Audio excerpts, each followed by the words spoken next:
Коммуналчылар суд приставлары белән берлектә бурычлы фатирларга рейд белән чыкты. 45-нче комплекс йортларының берсендә яшәүчеләрнең торак коммуналь хезмәтләр өчен әҗәтләре 2 миллион сумнан артып китә. Приставлар бурычлары 300 мең сумнан артык булган фатир хуҗаларының электр көнкүреш приборларын конфискацияләде.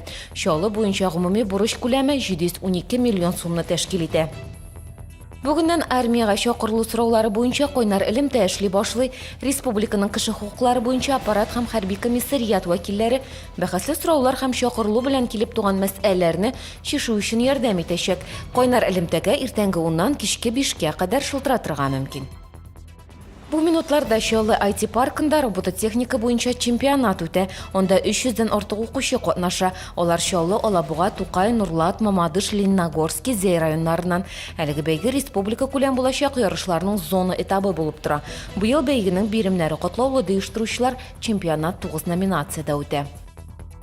Ветераннарны кутлау дәвам итә. Бүген Шолның төзелеш компаниясе вәкилләре элеккеге хезмәттәшен, сугыш ветераны Мария Васильеваны тәбрикләде. Ул фронтка 18 яшендә китә, элемтәче булып хезмәт итә. Җиңүне Германиядә каршылый. Хәзер ветеранга 91 яшь. Бу һәм башка хәбәрләр белән яңалыкларның кичке чыгарылышында таныша аласыз. Ул бүген 19 сәгать 30 минутта эфирга чыга.